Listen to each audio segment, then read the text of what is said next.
Despite adhering to a restricted diet during her hospital stay, Emma smuggled a substantial stash of snacks into her room and consumed them voraciously. "If you continue like this, it could worsen your health," I admonished her. Emma shot back. "If you had bothered to prepare nutritious meals for me, maybe I wouldn't be sick. Stop blaming me." She glared at me angrily. Daddy's darling is suddenly the saint. "Get a divorce and disappear, okay?" she added venomously. Later, when I returned to the car, I noticed Tom had called. I recounted my exchange with Emma, only to face his angry outburst. "Emma is unwell. You need to be more supportive," Tom yelled over the phone. Frustrated, I hung up without a word. Feeling overwhelmed, I checked into a hotel to create some space between us. But after receiving a particular photo from Anna, I reconsidered. "Emma, I'll grant your wish for a divorce," I resolved quietly to myself. "But first, I'm going to expose your beloved daddy's true nature. Stay tuned." I'm Megan, a 45-year-old housewife. I married my colleague Tom 5 years ago. I was so focused on my career that I found myself in my late 30s, thinking marriage was no longer an option. But 7 years ago, Tom joined my department and pursued me persistently. After dating for 2 years, we got married. Tom had divorced his ex-wife because she was unfaithful and had a daughter named Emma, who was in elementary school then. My parents and friends were concerned, but when I met Emma during our engagement, she was so sweet and innocent that I was excited about having a child. After we got married, even though we weren't biologically related, I was determined to raise her with love. However, that determination was soon tested. When we got married, Emma was in 6th grade and loved games, music, and eating. She would lounge on the living room sofa, lost in games and music, always munching on something. I would say, "If you eat too many snacks, you won't be able to eat dinner," like any parent, but it never worked with her. Despite having 3 meals a day, she constantly snacked. Even for a growing child, eating 2 pancakes and 2 bags of potato chips before dinner, and then having a large serving of fried chicken and 2 bowls of rice for dinner, was too much. Since she wasn't involved in any sports, she naturally had a chubby body. "Emma, I'm worried you're eating too much. It's not good for your health. You skip vegetables and only eat fatty or meaty foods," I finally said, unable to stay silent any longer. She frowned in irritation. "Stop it. You're not my real mom, so just leave me alone. Megan, your cooking is just fine, but you need to work on your nagging. Otherwise, Dad might leave you," she added in a sarcastic tone that really got under my skin. I spoke to Tom about it, but he just chuckled. "She's just being a teenager. Give her a break." "But Emma eats excessively. She eats a lot, doesn't she?" I insisted. "I think it's affecting her health. She gets upset when there's no food in the house, so I buy snacks, but she finishes them quickly. She doesn't like healthier options like dried fruits or vegetables. I had a huge appetite when I was a kid, too. It settled down when I was around 30, so don't worry about it," Tom chuckled, glancing at his slim figure. But he had played basketball until college, so his level of exercise was entirely different. I knew it was wrong to compare, but Tom, who doted on Emma, wouldn't listen. Eventually, Emma entered middle school and started hanging out with the wrong crowd. She began engaging in problematic behaviors like going to band concerts and staying out late, even before tests. She and her friends got piercings, and her fashion became more outrageous. "You're still in middle school. Piercing your nose and lips at home is crazy," I scolded Emma harshly. "If you're under 18, you need parental consent even at a hospital. There's a risk of infection." "Megan, you're such a worrywart," Tom said in a relaxed tone, standing next to a sulking Emma. "It's no big deal." Yeah, you might be too scared to pierce yourself, but my friends and I are fine with it," she said, puffing out her chest. I felt like pulling my hair out. that's not the point. Of course, you don't get modern fashion because you're an old lady, but Daddy understands, right? Emma looked to Tom for agreement, and he gave her a forced smile. Of course, Emma. You always look great, no matter what.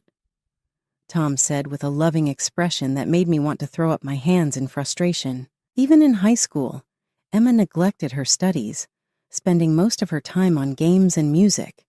As expected, she panicked just before the entrance exams. She barely managed to get into the lowest-ranked school in the state, but soon after starting, she began feeling ill frequently.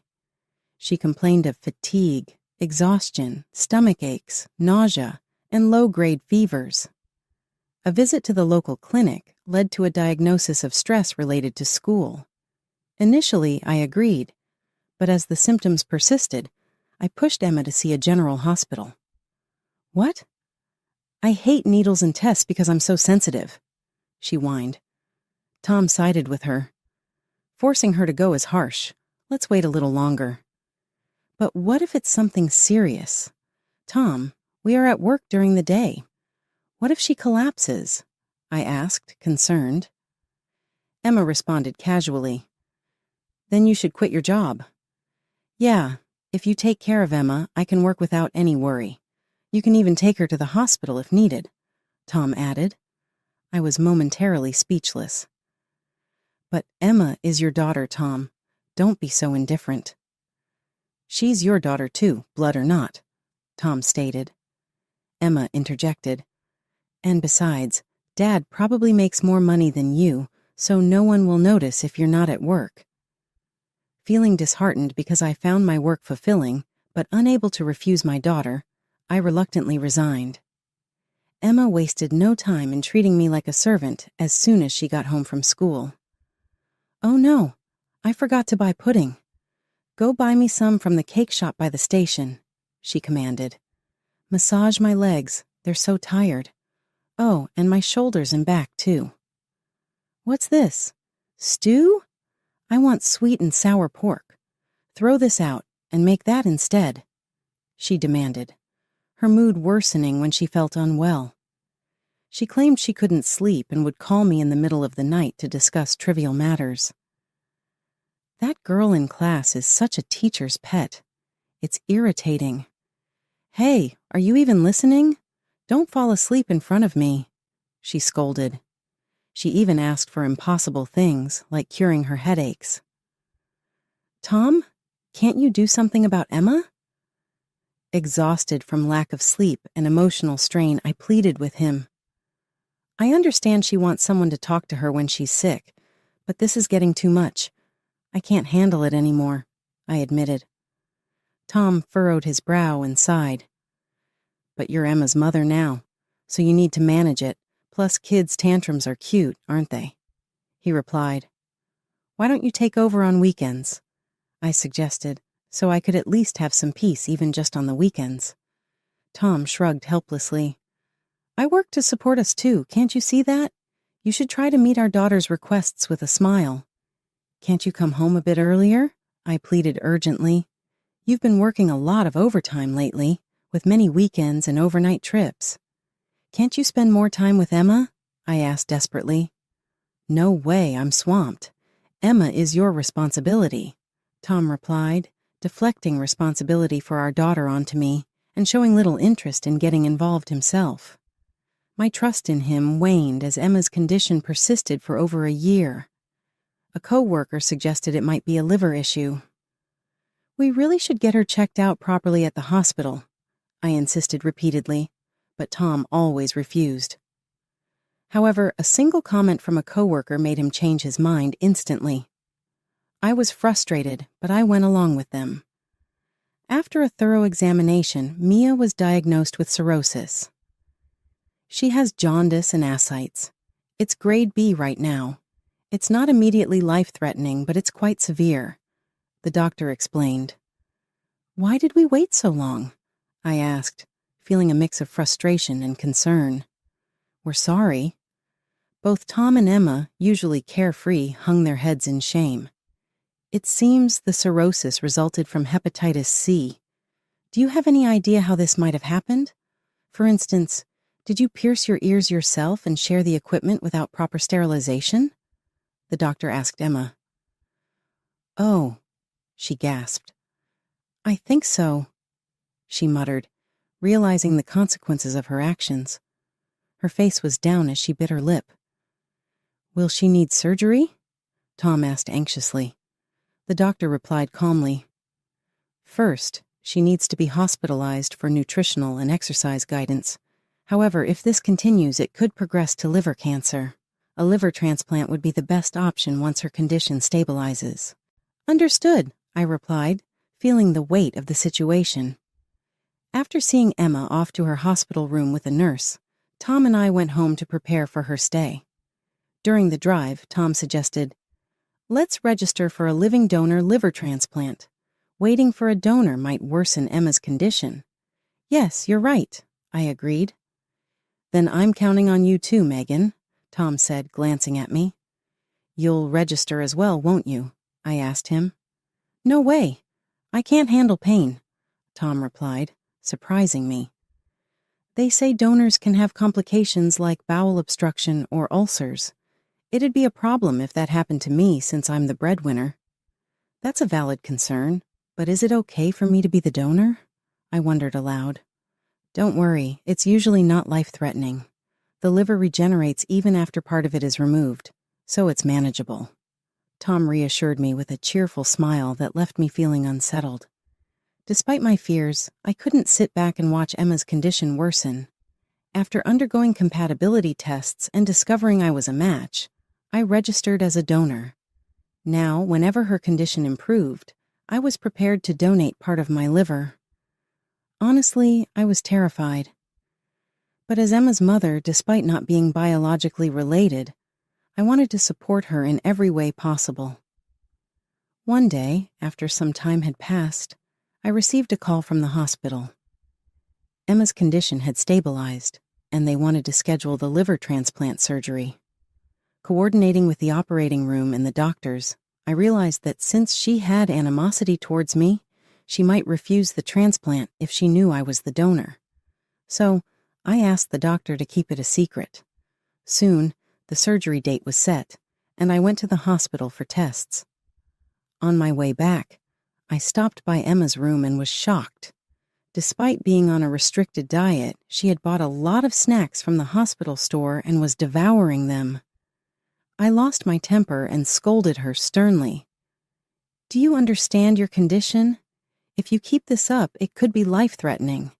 You need to take your health seriously, Emma," I urged, feeling frustrated. Pointing her dirty finger, Emma blamed me. "It's your fault anyway. If you had prepared healthy meals and snacks over the past 5 years, I wouldn't be sick. Take responsibility." I felt like collapsing under her unjust accusation. "What are you saying? You were the one who always insisted on high-calorie meals and snacks. Don't blame me," I countered firmly. Emma sneered, her voice filled with bitterness. "You're always bossing me around. It's so annoying." Her hurtful words pierced my heart like sharp arrows. "I don't need this from you anymore. I don't even want to see you," she continued bitterly. "Just a parasite acting all high and mighty. Get a divorce and disappear." Her hateful words left me feeling numb and detached, the anger quickly fading into resignation. "Got it," I said quietly and left Emma's room. When I got back to the car, I noticed Tom had called, so I recounted my exchange with Emma. Instead of understanding, I was met with furious yelling. "Are you stupid? Emma is sick. You should be more supportive." Tom's words hit me like a wave of misery. What if her condition worsens because of stress? Why do I have to put up with this? I muttered to myself, feeling utterly miserable. I hung up without responding and drove away from the parking lot. Back home, I packed my suitcase with essentials and left the house. I needed a break from them, so I decided to stay at a hotel. The next day, I met my friend Anna at a cafe and poured out my feelings about Tom and Emma. Anna frowned, hesitated for a moment, then pulled out her phone. After a while, she showed me a picture that made me gasp involuntarily. "You should look into this carefully. There might be something going on," Anna suggested cautiously. "I will. Thanks," I replied in a strained voice, asking Anna to send the picture to my phone. As I looked at it, a surge of intense anger welled up inside me, making my whole body heat up. "Emma, I'll grant your wish for a divorce, but before that I'm going to reveal your daddy's true colors. Just wait," I vowed silently. Right after parting ways with Anna, I went to a real estate agency and immediately signed a contract for a weekly rental apartment. I arranged for a moving company to transfer all my belongings there. I also secured a full-time job and started working right away. I had been ignoring calls and messages from Tom, but when I checked my phone 3 days later after returning home, I saw I had 50 missed calls. Reluctantly, I called him back, and he immediately started yelling, "Where are you? Why aren't you coming home? And why did you send divorce papers out of nowhere?" Tom fired rapid questions at me.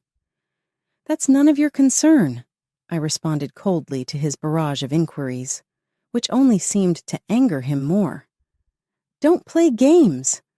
You're Emma's mother, right?" His furious shouting made me instinctively pull the phone away from my ear. "And now you refuse to donate your liver for your daughter's transplant? Get to the hospital and re-register now." "No, I won't donate to her anymore," I said firmly, unmoved by his demands. I heard Tom sigh heavily over the phone. "Being stubborn over a minor disagreement is childish. It's embarrassing at your age," he retorted. "Say what you want, but what about you, huh? Do you even care about Emma?" I shot back. "Emma and I are strangers. I've never thought of her as my own since we got married." I seized the opportunity to speak my mind. "Did you file for divorce?" Tom asked abruptly. "I can't do that. If we divorce, you won't be family anymore and we can't proceed with the donor process." Tom sounded irritated, and I couldn't help but sigh. "Why are you fixated on me? As her biological father, you should be the donor." Tom dismissed my reasonable suggestion with annoyance. "I told you, I can't handle pain, and there are risks of complications." "Yes, it seems that way," I replied tersely. "Then count me out. Besides, Emma's condition isn't immediately life-threatening. If you're unwilling, we'll wait until another donor appears." I realized he cared more about himself than his daughter. Utterly disillusioned by Tom's selfishness, I made a decision. "I'll visit Emma in her room next week. We need to talk." After ending the call, a week later as promised, I went to Emma's hospital room. As soon as she saw me, she started yelling, "You stupid old hag. Don't go off on your own. Go talk to the doctor and re-register as a donor." I felt disgusted even looking at her. Is this really how you ask someone for a favor? I thought, feeling the sting of her words. Both father and daughter lacked basic manners. "You were the one who told me you didn't need me and to get lost, didn't you?" I retorted, frustrated by Emma's attitude. "That was just a figure of speech," Emma stammered, trying to make excuses. "I don't want you two to separate because of me, right, Dad? You don't want to divorce Megan, do you?" She usually called me old hag or old lady, but now she was using my name. Emma looked up at Tom with pleading eyes, and he nodded vigorously. "Of course not. I want us to continue living happily as a family," Tom said with a forced smile. I handed him the photos and the investigation report I had taken out of my bag. "Oh, you sure? But it seems Emma has another happy family," I said pointedly. Emma's face paled as she glanced at the photo. Tom's voice was filled with anger as he confronted her. "Emma, you've been seeing them behind my back?" Emma stammered in response. Tom slammed the photos down on the table in the hospital room. They showed a woman with a plump figure similar to Emma's, a tall man in a suit, and Emma. The scene appeared to be covertly taken from a nearby table at a restaurant. Another photo showed the three of them walking down a main street, holding high-end shopping bags with joyful expressions. Emma snapped at me accusingly. "How did you know I was meeting my mom and her new husband? Hiring a detective is so low," I calmly explained. "When I was cleaning your room, I noticed you had a lot of high-end brand bags. I wondered how you could afford them without having a job." "Mind your own business, old lady," Emma shot back angrily. "I can't do that. I am your mother, after all," I replied firmly, smiling despite her glare. "When you came home from dinner, you sometimes smelled like perfume. I knew you were lying about having dinner with friends." Tom tilted his head in confusion. "I never noticed. You're usually home after she showered, and on weekends, you come back after midnight," I continued. "It seemed suspicious, so I hired a detective." "I'm relieved you weren't hanging out with bad friends," Tom interjected, trying to ease the tension. "You don't know anything, Dad," Emma retorted, clearly upset. "I'm sorry, I couldn't say no when Mom insisted," Emma quickly added, attempting to appease Tom with a sweet, flattering voice. Tom forced a smile and said, "Yeah, I understand." His smile vanished when I played the audio recording. "Mom, Dad is such a cheapskate. He works at a big company, but my allowance is only $100 a month. Can you believe that? It's gone as soon as I buy one outfit. I hate living poor." Emma's voice echoed through the room, revealing her true feelings. "Emma, honey, for now, just endure it and marry a wealthy businessman just like your stepdad." A woman with a voice similar to Emma's spoke, followed by a man's agreeing voice. "Or come live with us, Emma. I'll buy you anything you want." "But if I move, I won't be able to see my friends," Emma hesitated. "Besides, leaving Dad alone would be sad, right? He doesn't even have any friends." "You're so kind for not wanting to leave your dad," the woman cooed, and they all laughed loudly. Tom's face turned red, and Emma shrank on the bed, clearly distressed. "Emma, what the hell is this?" Tom finally spoke after a moment of silence. "You know the reason for the divorce was because your mom cheated with that guy, right? And yet you were meeting them in secret." Though his tone was steady, Tom's eyes showed anger, making Emma visibly uneasy. "But Mom's new husband is a good man. He buys me everything I want and takes me to fancy restaurants. Honestly, I think Mom made the right choice marrying him," Emma blurted out anxiously. Tom's face hardened. "That's not your concern. Besides, you've developed health issues from eating rich foods behind my back. From now on, you're not allowed to visit them. You don't understand the law, do you? Even if you're divorced, children have the right to see their parents," Emma retorted defiantly. "I thought you marrying this woman would mean a higher income and a luxurious life.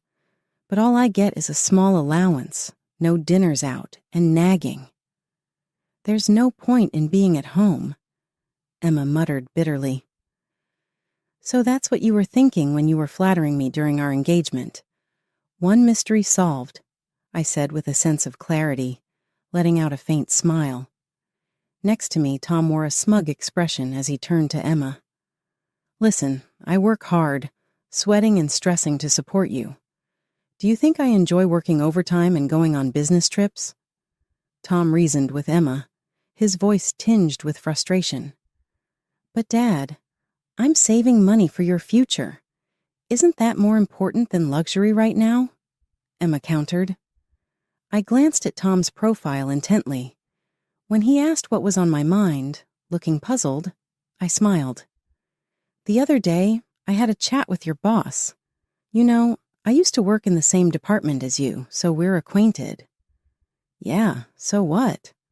Tom replied, starting to look nervous, while Emma listened intently now. "I inquired if there was any possibility to reduce your overtime, weekend shifts, and business trips because you're hardly ever home," I continued. "Your boss mentioned our department is pretty quiet lately. There's hardly any overtime or weekend work, and certainly no business trips. Isn't that concerning?" With that, I tapped my phone screen to display some images and placed several photos and an investigation report from my bag next to Emma. So, it turns out you're a regular at a girls' bar in the entertainment district, going there 4 times a week after work. No wonder you're so busy and come home late. Emma's eyes widened as she snatched the report from my hand. As she read through it, her expression turned furious, her hands shaking. On weekends, you spend the night at the apartment you bought for a 20-year-old waitress. Sometimes you even take her to work. Every few months, you go on trips together. I'm shocked. It's like you're living together. Don't you realize your wife and daughter are waiting for you at home? It's none of your business how I spend my money, Tom grumbled sullenly. I'm just supporting a hard-working girl, like volunteering. I couldn't help but laugh at Tom's audacious response. She lives in the same apartment complex as Anna. People have been gossiping about seeing you two shopping together at the local supermarket or cozying up in the lobby. They think we make a handsome couple, Tom added defensively. Don't be ridiculous, I retorted, laughing dismissively. They think it's pathetic for an old man to be fawning over a girl young enough to be his daughter. You're a laughingstock, I said, feeling a mix of astonishment and anger at Tom's behavior. His eyes narrowed sharply in response. Don't call it an affair. I truly love her, Tom retorted defiantly, his expression firm. Emma contorted her face in disgust. Are you serious, Dad? Falling for a girl my age? What is wrong with you? Shut up. I can love whoever I want, Tom snapped back passionately. She said she wants to marry me after she graduates. Be happy, Emma. You'll have a young and beautiful stepmom. Emma sighed deeply, looking distressed. Dad, don't you realize? She's just using you for your money. I don't want a stepmom 3 years older than me. That's pathetic. It doesn't matter. Even if you don't approve, we'll get married anyway, Tom insisted stubbornly. Don't be ridiculous. If you're going to spend money on another woman, increase my allowance first, Emma demanded angrily. Tom calmly replied to Emma's outburst. No, Emma, you're more important. But with a healthy liver, you'll be fine on your own. Emma shot a sharp look at me. That's right. I don't care if you divorce, but give me your liver first. She got off the bed and approached me, gripping my arm with surprising strength despite her condition. The liver regenerates even after part of it is cut off, right? So stop being selfish and give it to me. You're my mother legally, so do your duty. At least be useful in a time like this, you useless jerk. In a time like this? For the past 5 years, I've done my best for you and your dad. And now you're resorting to threats like this? I said in exasperation. Tom sneered. Are you scared of the surgery? Megan, you're a coward and a hypocrite. How pathetic, like I've said before. Why don't you take care of it yourself? I snapped back, and Emma defended Tom, saying, Dad couldn't donate because he wasn't a match. Tom clasped his hands apologetically, feeling exasperated. I pressed the play button on the recording app. I've already told you, I can't handle the pain, and there are risks. His voice was loud and clear through the speaker in the silenced room. What? Emma replied, puzzled by the sound that played. That's your dad's honest feelings. He didn't even do the compatibility test, I said awkwardly, glancing at Tom. Tom, sweating hard, struggled to come up with an excuse. In the end, he cares more about himself than his own daughter, I added, seeing Emma's eyes fill with tears. Tom remarked insensitively. You keep eating like your mom and getting bigger. Besides, your illness is your own doing, Emma, and I don't like fat girls. Tom showed no fatherly concern, his lips pursed and scratching his cheek. How about asking your mom? She's related by blood, so she might be able to help, Tom suggested, clapping his hands as if he had a brilliant idea. Emma frowned. Dad, Mom has diabetes and high blood pressure. It's impossible, Mia replied sadly. noticing how he had forgotten about his ex-wife. Tom and Emma exchanged looks for a moment, then sat on the floor and got down on their knees in front of me. "Please, Megan, donate your liver to Emma," Tom said while faking crying. Emma pleaded tearfully, "You're the only one who can do it." "I've told you repeatedly, I won't do it," I yelled in frustration, feeling mistreated and insulted. "I won't be treated like a servant and then be expected to give you my liver. You're still holding a grudge. You're such a jerk." Fed up, I crouched down, grabbed a bag of snacks from under the bed and headed to the hallway. Pushing away Emma's hands as she tried to take it, I called out to the nurse's station. "Emma is eating chips again," I exclaimed. Before I finished, a nurse rushed over and angrily confronted Emma. "Miss Miller, how many times do I have to tell you to stop? At this rate, even if we find a donor, the transplant won't be possible. And you, sir, please pay more attention and act like a father for once." Watching Emma and Tom with their heads down, I left the room with a smile. Despite being forbidden by the doctor, she had been secretly snacking and drinking juices instead of sticking to the hospital food. Her test results were so poor that her treatment was prolonged, and she had to take a leave of absence from school. The nurse repeatedly urged Tom to undergo compatibility testing, but he adamantly refused, which enraged Emma. "You can spend money and love on your affair partner, but not on me? Forget it. I won't rely on you anymore." She huffed, "Just wait patiently until a donor shows up." Is that what a parent should say? Unbelievable. They argued loudly in the hospital room every day, completely ruining their relationship. Later, Tom signed and returned the divorce papers I sent him. I submitted them to the courthouse immediately, and the divorce was finalized. The $20,000 in alimony for his affair with the waitress from the girls' bar was deposited into my account in one lump sum, and I felt relieved. However, problems began after that. Even after the divorce, Tom persistently clung to me. Since he knew where I worked, he would wait for me at the nearest station after work and try to get back together. "Hey, Megan, let's start over.